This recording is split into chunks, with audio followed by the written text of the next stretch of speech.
ई पाठशाला में आपका स्वागत है। मैं ओम प्रकाश सिंह, भारतीय भाषा केंद्र, जवाहरलाल नेहरू विश्वविद्यालय, नई दिल्ली, हिंदी उपन्यास के उद्भव और विकास पर कुछ बातें रखूंगा। इस यूनिट के माध्यम से आप हिंदी उपन्यास के उद्भव की पृष्ठभूमि समझ सकेंगे, प्रारंभिक हिंदी उपन्यासों के बारे में जान सकेंगे, प्रेमचंद युग और स्वतंत्रता से पूर्व हिंदी उपन्यास का विकास समझ सकेंगे, स्वातंत्रोत्तर युग में हिंदी उपन्यास के विकास को समझ सकेंगे, हिंदी उपन्यास लेखन की समकालीन प्रवृत्तियों को समझ सकेंगे। हिंदी साहित्य में उपन्यास अपेक्षाकृत नवीन विधा है और एक खास स्थिति में इसका जन्म हुआ है। हिंदी साहित्य का आधुनिक काल, जिसकी शुरुआत भारतेंदु काल से मानी जाती है, हिंदी उपन्यास का जन्म भी लगभग उसी समय हुआ। हिंदी के पहले अन्य भारतीय भाषाओं में अनेक उपन्यास लिखे गए थे और चर्चित भी हुए थे। क्या कारण है कि आधुनिक काल में ही हिंदी में उपन्यास विकसित हुआ? दरअसल हमारी नवजागरण की चेतना जैसे जैसे बढ़ती गई, हमें लगने लगा कि जो बातें हम कहना चाह रहे हैं उन बातों को कहने के लिए दूसरी विधाएं पूरी तरह से सफल नहीं हो पा रही हैं। इसलिए एक नई विधा की तलाश शुरू हुई, एक ऐसी विधा जो थोड़ी आकार में बड़ी हो और जिसमें अपनी बात खुलकर कहने का अवकाश हो, अवसर हो। आधुनिक काल की अन्य विधाओं की तरह हिंदी में उपन्यास लिखे जाएं, इसकी तरफ भी सबसे पहले ध्यान भारतेंदु हरिश्चंद्र का ही गया। अपने एक मित्र के लिखे हुए पत्र में उन्होंने उल्लेख किया कि हिंदी में भी कुछ उपन्यासों का लेखन होना चाहिए। यह भी उन्होंने कहा कि यदि स्वतंत्र रूप से हिंदी उपन्यास न लिखे जा सकें तो कुछ बंगला उपन्यासों के अनुवाद ही हिंदी में आने चाहिए। उल्लेखनीय है कि भारतेंदु ने खुद भी उपन्यास लिखने का प्रयास किया था और तब तक उपन्यास और कहानी की विभाजक रेखा इतनी क्षीण थी, किस रचना को उपन्यास कहा जाएगा, किस रचना को कहानी कहा जाएगा, बड़ा मुश्किल था। या क्या ढांचा होगा इनका। भारतेंदु ने अपनी रचना को जो नाम दिया, एक कहानी, कुछ आप बीती कुछ जग बीती।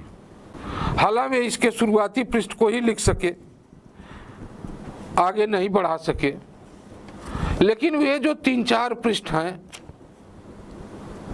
वे हमें उपन्यास लेखन की प्रवृत्ति के शुभारंभ का संकेत दे देते हैं।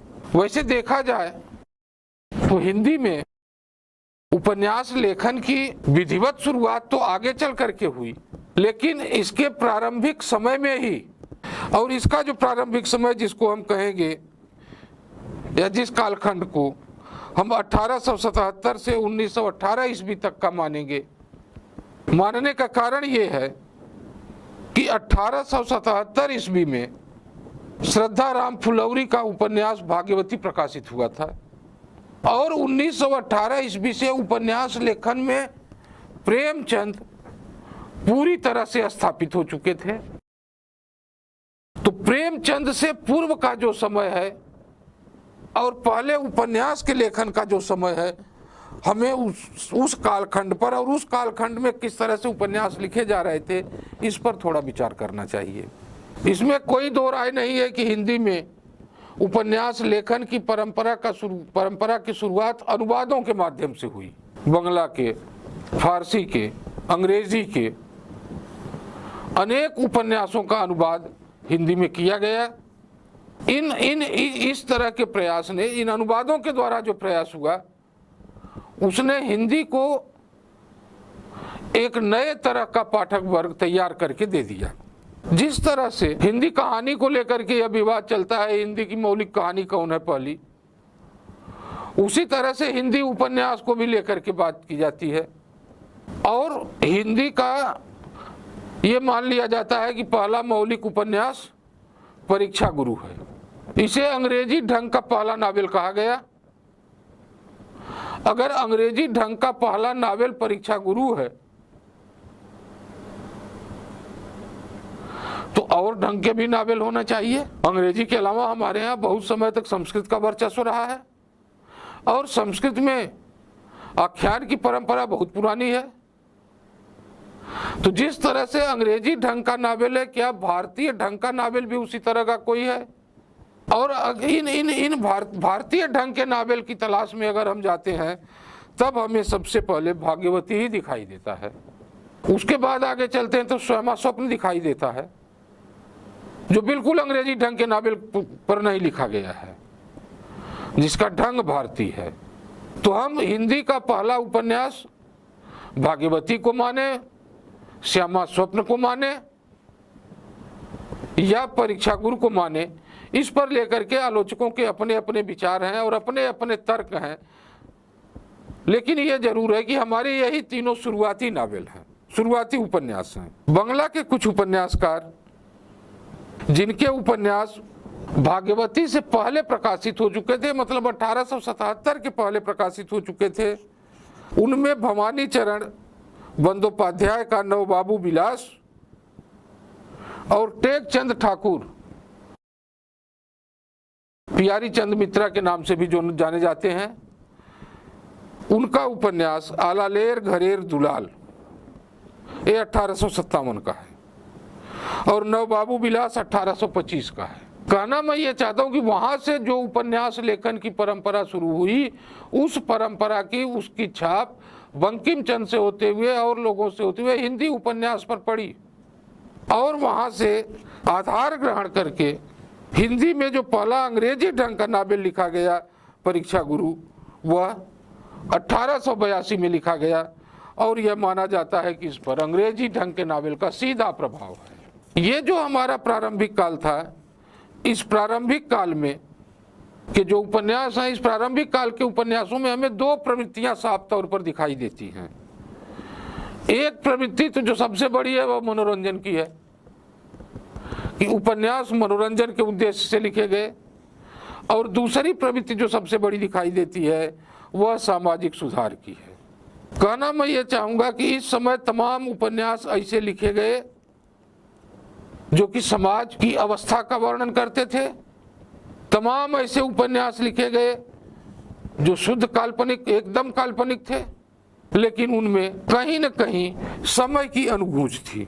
हमने जो काल रखा 1877 से 1918 तक का, आप देखेंगे कि इस काल के उपन्यासकारों में श्रद्धाराम फुलौरी, लाला श्रीनिवास दास, बालकृष्ण भट्ट, ठाकुर जगमोहन सिंह, राधा कृष्ण दास, लज्जाराम मेहता, किशोरी लाल गोस्वामी, अयोध्या सिंह उपाध्याय हरियौध, ब्रजनंदन सहाय, मन्नन द्विवेदी, ये ऐसे उपन्यासकार हैं जिनको हम प्रमुख रूप से सामाजिक उपन्यासकार कह सकते हैं। श्रद्धाराम फुलौरी ने भाग्यवती लिखा और इस उपन्यास के माध्यम से स्त्रियों को गृहस्थ धर्म की शिक्षा दी। लाला श्रीनिवास दास ने परीक्षा गुरु में यह संदेश दिया कि जो बात 100 बार समझाने से भी समझ में नहीं आती, वह एक बार की परीक्षा से समझ में आ जाएगी। इसी तरह से निसहाय हिंदू राधा कृष्ण दास का उपन्यास है जो स्त्री शिक्षा और गोहत्या विरोध को अपने केंद्र में रखता है। अयोध्या सिंह उपाध्याय अतखिला फूल या कुछ ऐसे, मतलब इस तरह की वह भी उपन्यास लेकर के आए जो सामाजिक जीवन में सुधार की बात करते थे।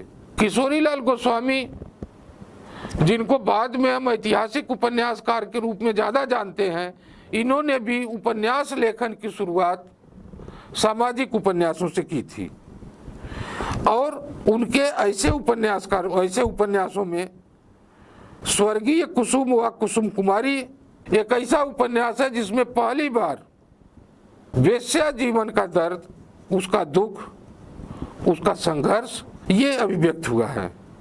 इसी तरह से उनका दूसरा उपन्यास पुनर्जन्म या सौतिया डाह है। इसमें लेखक की यह सम्मत व्यक्त हुई है कि सौतीनों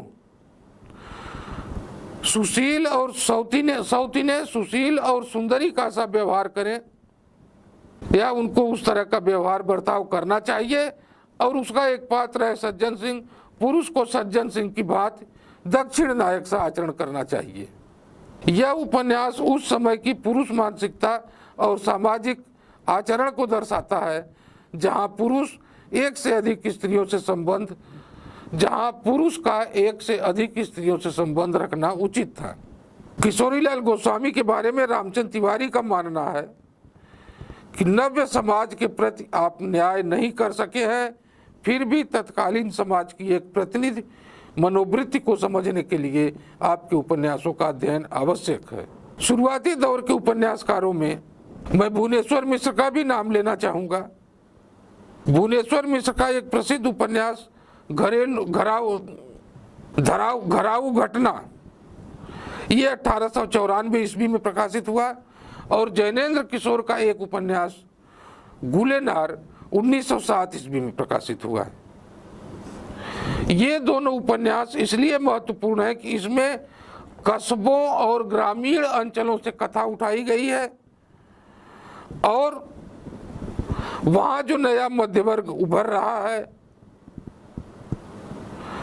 उनमें किस तरह से शहरी रईसों के जीवन की धड़कनें दिखाई दे रही हैं, इसका चित्रण करता है।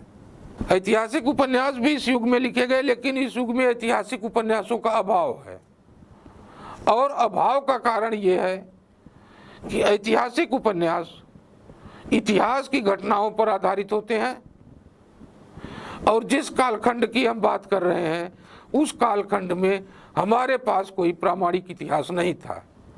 जब हमारे ऐतिहासिक स्रोत ही मजबूत नहीं थे तो ऐतिहासिक उपन्यास कहाँ से मजबूत बनते।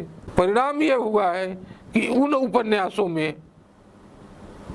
कल्पना का पुट अधिक हो गया है, उपन्यास का इतिहास का पुट आया नहीं और आया भी तो टूटे फूटे रूप में, ऐसे रूप में जो संगत नहीं था, इतिहास संगत नहीं था। किशोरीलाल गोस्वामी, गंगा प्रसाद गुप्त, जयराम दास गुप्त, मथुरा प्रसाद शर्मा, बलदेव प्रसाद मित्र, ब्रजनंदन सहाय और मिश्र बंधुओं ने भी ऐतिहासिक उपन्यास लिखे हैं, लेकिन इन ऐतिहासिक उपन्यासों में इतिहास की घटनाओं का सही वर्णन नहीं हुआ है। इसमें ऐसा इतिहास है कि या इसमें जो इतिहास आया है वह इतिहास विवादास्पद है। दो एक उपन्यासों का मैं जिक्र करना चाहूंगा कि किशोरीलाल गोस्वामी ने एक उपन्यास लिखा 1902 ईस्वी में, ताराबाग छात्रकुल कमलनी। इस उपन्यास के लेखन के लिए, ताराबाग छात्रकुल कमलनी के लेखन के लिए उन्होंने कर्नल टाट के राजस्थान और फ्रेंच यात्री बर्नियर के यात्रा विवरण की सहायता ली। दूसरा ऐतिहासिक उपन्यास उन्होंने लिखा लवंगलता और आदर्श बाला, सुल्ताना रजिया बेगम व रंगमहल में हलाहल, सोना और सुगंध व पन्नाबाई। ये इनके कई ऐसे एक उपन्यास हैं किशोरीलाल गोस्वामी के जिनके माध्यम से हम इतिहास की तलाश करें तो निराश होंगे। ब्रजनंदन सहाय का प्रसिद्ध ऐतिहासिक उपन्यास लालचीन है। यह जो लालचीन उपन्यास है यह तुर्की गुलामों के सरदार तुगलक चीन और दक्षिण के शासक गयासुद्दीन के संघर्ष की कहानी है, कही गई है इसमें। और उपन्यास ने तुगलक चीन को ही लालचीन बना दिया है। कहना मैं ये चाहता हूं कि प्रेमचंद से पूर्व अपने प्रारंभिक दौर के ऐतिहासिक उपन्यासों में इतिहास से अधिक कल्पना, प्रेम, रहस्य और रोमांच है। ऐतिहासिक शोध और छानबीन के अभाव में ये उपन्यास उत्तम कोटि के उपन्यास नहीं बन पाए हैं। हम इसी प्रारंभिक युग में अगर तीसरी कोटि के उपन्यासों की बात करें तो ये उपन्यास तिलस्मी और जासूसी उपन्यास हैं। आप देखेंगे हिंदी उपन्यास के शुरुआती दौर में तिलस्मी उपन्यास लिखे गए जिनमें देवकी नंदन खत्री का नाम बहुत मशहूर हुआ और उनकी चंद्रकांता नामक रचना खूब पढ़ी गई। यहाँ तक कहा जाता है कि तमाम लोगों ने चंद्रकांता पढ़ने के लिए हिंदी सीखा। चंद्रकांता तक ही उपन्यासकार नहीं रुकता है, चंद्रकांता के बाद वो कई भागों में चंद्रकांता संतति की रचना करता है, भूतनाथ की रचना करता है। ये तमाम कई ऐसे उपन्यास हैं जो देवकी नंदन खत्री के तिलस्मी उपन्यासों की कोट में आते हैं। इस क्षेत्र में कुछ काम या कुछ उपन्यास हरे कृष्ण जौहर, किशोरी लाल गोस्वामी और बाबू देवकी नंदन के ही पुत्र थे जिनका नाम दुर्गा प्रसाद खत्री था। उन्होंने कुछ उपन्यास लिखे, लेकिन ये उपन्यास चर्चित नहीं हुए। जासूसी उपन्यास या जासूसी उपन्यासकारों में सबसे अधिक प्रसिद्धि गोपाल राम गहमरी को मिली। गोपाल राम गहमरी के जो जासूसी उपन्यास हैं उन पर भी अंग्रेजी उपन्यासकार सर आर्थर कानन डॉयल का जबरदस्त प्रभाव दिखाई पड़ता है। दरअसल गहमरी जी एक पत्रिका निकालते थे जासूस नाम से। जिस तरह से किशोरी लाल गोस्वामी अपनी पत्रिका के हर अंक के लिए एक उपन्यास लिख दिया करते थे, उसी तरह से गहमरी जी भी जासूस पत्रिका के हर अंक के लिए एक उपन्यास लिखा करते थे। और इनके उपन्यासों का शीर्षक है, ये शीर्षक भी अद्भुत लाश, गुप्तचर, बेकसूर को फांसी, सरकटी लाश ऐसे ही हुआ करता है। कहा जाता है कि इन्होंने 200 उपन्यास लिखे। पता नहीं अब ये 200 उपन्यास उपलब्ध है कि नहीं है, लेकिन ये है कि इन्होंने काफी मात्रा में उपन्यास लिखा। और इनके उपन्यास जासूसी के या जासूसी का जो प्रारंभिक दौर है जासूसी उपन्यासों का, या कहिए कि जासूसी करतबों का, जो जासूसी क्रियाकलापों का जो पहला दौर है, उस दौर में फिट बैठते हुए उपन्यास हैं। हिंदी के प्रारंभिक दौर के उपन्यासों के द्वारा हिंदी साहित्य को समृद्ध किया गया, इसमें दो राय नहीं। और इसमें भी कोई दो राय नहीं है कि इस युग के उपन्यासों पर सबसे अधिक प्रभाव बंगला, मराठी, गुजराती और उर्दू उपन्यासों का है। इन भाषाओं में उपन्यास हिंदी से पहले आ गए थे। हिंदी उपन्यास में प्रेमचंद का आगमन एक नए युग का सूचक है। प्रेमचंद पहले उपन्यासकार हैं जिन्होंने हिंदी उपन्यास को जीवन के यथार्थ के साथ जोड़ा। प्रेमचंद के कथा साहित्य की चर्चा या प्रेमचंद के कथा साहित्य का महत्व बताते हुए यह बात अक्सर कही जाती है और सही भी है कि प्रेमचंद आम आदमी के जीवन की समस्याओं को चित्रित करने वाले पहले कथाकार हैं। प्रेमचंद आम जीवन की समस्याओं को सबसे पहले कहानियों में भी ले आते हैं और इनके उपन्यासों में भी आम आदमी का जीवन, आम आदमी की समस्याएं, अपना समय, ये सबसे पहले आता है, सबसे पहले उद्घाटित होता है। कहा जाता है कि प्रेमचंद पर आर्य समाज का प्रभाव था। बिल्कुल ठीक, प्रेमचंद शुरू में आर्य समाज से प्रभावित रहे हैं। गांधीवाद का भी उन पर जबरदस्त प्रभाव रहा। गांधीवाद के ही आधार पर उन्होंने रंगभूमि जैसा मजबूत उपन्यास लिखा। लेकिन प्रेमचंद कोई कहीं ऐसा नहीं कि किसी एक वाद को पकड़ करके बैठ गए हों, ऐसा नहीं है। समय के विकास के साथ साथ प्रेमचंद निरंतर अपने को विकसित करते रहते हैं, निरंतर अपने को परिमार्जित करते रहते हैं और यह बात उनके उपन्यासों में खास तौर से लक्षित की जा सकती है। प्रेमचंद के शुरुआती उपन्यासों में आप देखेंगे एक आदर्शवादी समाधान मौजूद है। धीरे धीरे यह आदर्शवादी समाधान कम होता गया है और गोदान तक आते आते समाधान कोई रह ही नहीं गया है। वे समाधान नहीं देते, बल्कि आप क्या निष्कर्ष निकालेंगे यह वे आपके ऊपर छोड़ देते हैं, अर्थात पाठकों पर छोड़ देते हैं। गोदान उपन्यास में आगे क्या होगा इसकी चिंता प्रेमचंद को नहीं है, इसकी चिंता पाठकों को है। पाठक उसके बारे में सोचते हैं और हर पाठक अपने ढंग से सोचने के लिए स्वतंत्र है, सोचेगा। कहना मैं ये चाहता था कि प्रेमचंद ने आरंभ में आदर्शवादी उपन्यासों की रचना की, बाद में आगे चल करके उनका झुकाव यथार्थवाद की ओर हुआ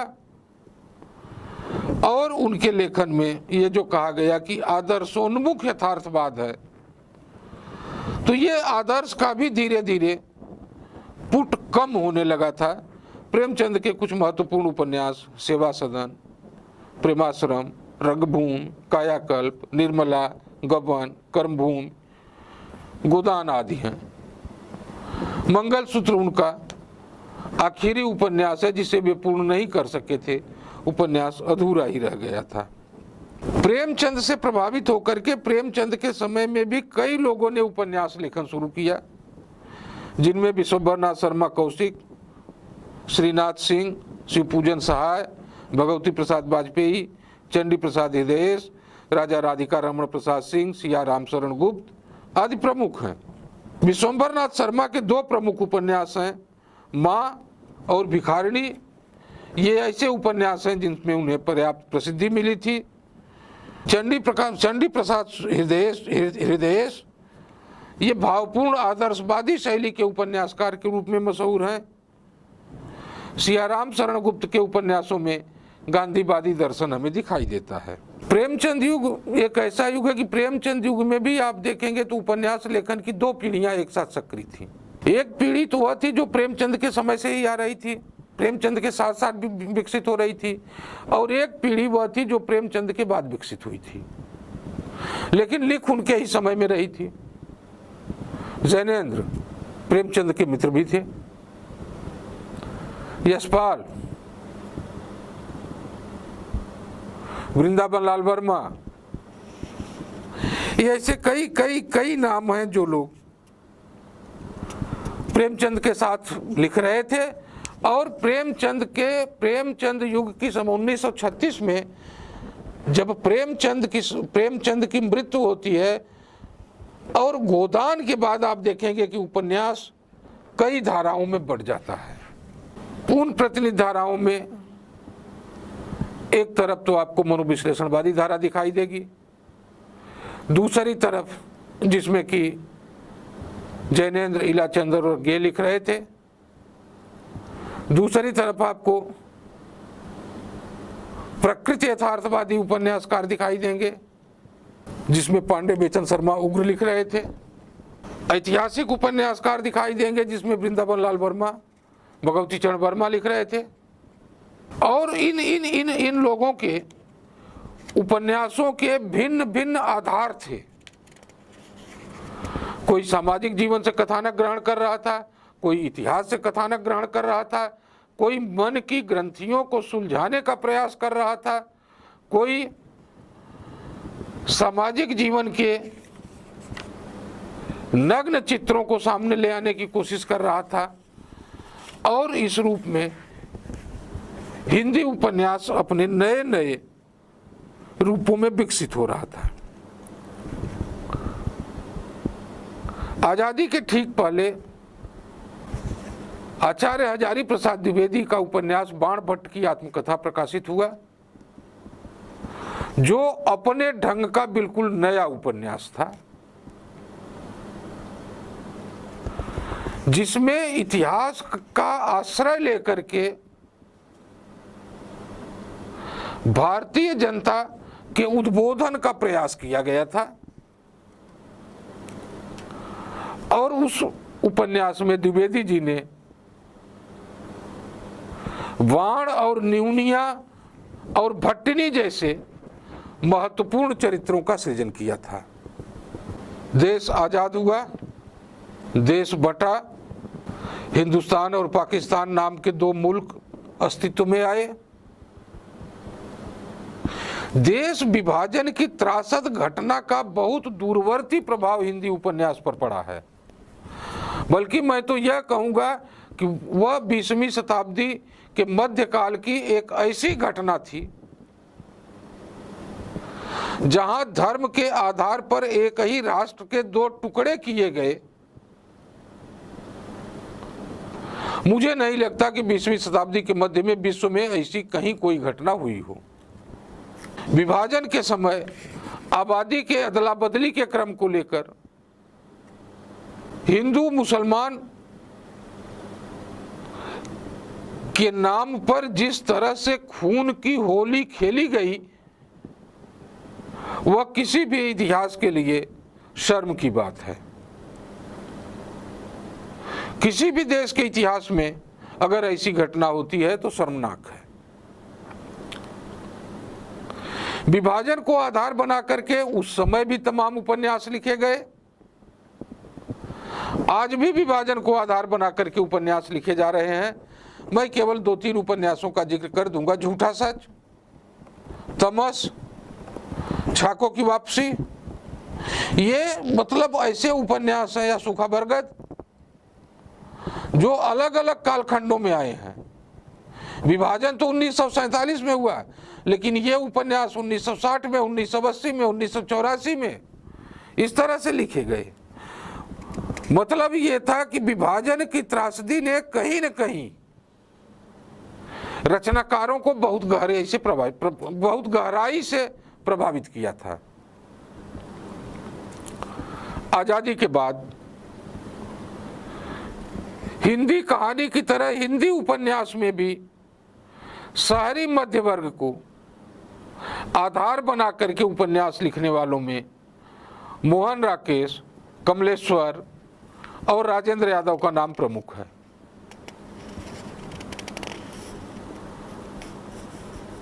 ग्रामीण जीवन से भी गंवई जीवन से कथा का सार ग्रहण करने वाले नागार्जुन, श्री प्रसाद सिंह, भैरव प्रसाद गुप्त, ये भी आजादी के बाद ही आते हैं उपन्यास लेखन में। आजादी के बाद उपन्यास लेखन में सर्वाधिक प्रसिद्धि रेणु को मिली। उनका पहला उपन्यास मैला आंचल, जिसे वे आंचलिक उपन्यास कहते थे, पूर्णिया जिले के मेरीगंज कस्बे पर आधारित है। मेरीगंज एक ऐसा कस्बा जो अपने ढंग का अकेला है। वहां की समस्याएं निराली हैं।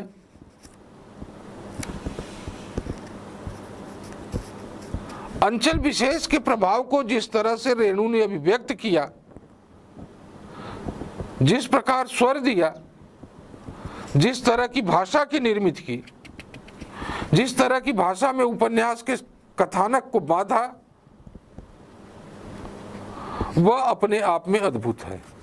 ग्रामीण जीवन को आधार बना करके जिन कथाकारों ने, खास तौर से मेरा संकेत श्री प्रसाद सिंह, विवेकी राय, नागार्जुन या इन उपन्यासकारों की तरफ है, इनके यहाँ आप देखेंगे कि ग्राम जीवन अपनी पूर्णता के साथ मौजूद है। इसी कालखंड में, आजादी के बाद के कालखंड में आप देखेंगे कि महिला उपन्यासकारों का एक वर्ग है, कृष्णा सोबती, मनु भंडारी, उषा प्रियंवदा, जो उपन्यास लेखन में सक्रिय है। और कृष्णा सोबती जिंदगी नामा जैसा महत्वपूर्ण उपन्यास लिखती हैं। इस उपन्यास में पंजाब के एक गांव को आधार बनाकर पूरे गांव का जीवंत दस्तावेज प्रस्तुत किया गया है। थोड़ा सा और हम आगे बढ़ाएं और ये देखेंगे कि 1972 ईस्वी में काशीनाथ सिंह का उपन्यास अपना मोर्चा आता है, शिवानी का 14 फेरे आता है, मृदुला गर्ग का चितकोबरा 1979 में आता है। ये उपन्यास एक निश्चित बिंदु को अपना आधार बनाते हैं। अपना मोर्चा यह 1967 के भाषा आंदोलन को केंद्र में रखकर लिखा गया उपन्यास है। इस उपन्यास में विश्वविद्यालयी शिक्षा के पूरे ढांचे के खोखलेपन को उजागर किया गया है। हालांकि काशीनाथ सिंह के और भी उपन्यास आए, महत्वपूर्ण भी रहे, चर्चित भी रहे, लेकिन अपना मोर्चा का महत्व अपनी जगह है। उसी समय या उससे थोड़ा सा पूर्व, मुझे सही याद नहीं आ रहा है, शिव प्रसाद सिंह का उपन्यास गली आगे मुड़ती है आया था। यह भी उपन्यास विश्वविद्यालयी या शिक्षा के ढांचे के चरमराते हुए स्वरूप को दिखाता है। समकालीन उपन्यास लेखन वर्तमान में क्या हो रहा है, वर्तमान में भी आप देखेंगे तो हमारे सामने दो पीढ़ियां तो हैं ही। पहली पीढ़ी उन उपन्यासकारों की है जो काफी पहले से लिखते आ रहे हैं, दूधनाथ सिंह, काशीनाथ सिंह, संजीव, अब्दुल बिस्मिल्लाह, असगर वजाहत, मैत्रेयी पुष्पा, चित्रा मुदगल, मृदुला गर्ग, गीतांजलि श्री, नासिरा शर्मा। ये इस कालखंड के प्रमुख हस्ताक्षर हैं जो कि उपन्यास इस समय लिख रहे हैं। एक और उल्लेखनीय जो उपन्यास में परिवर्तन आया है कि अब उपन्यासों में दलित जीवन तो अभी उपन्यासों में पूरी तरह से कहीं नहीं आया है, लेकिन स्त्री जीवन को आधार बना करके कई उपन्यास लिखे गए हैं। और बात अब स्त्री जीवन तक ही सीमित नहीं रह गई है, थर्ड जेंडर को भी आधार बना करके उपन्यास लिखे जा रहे हैं।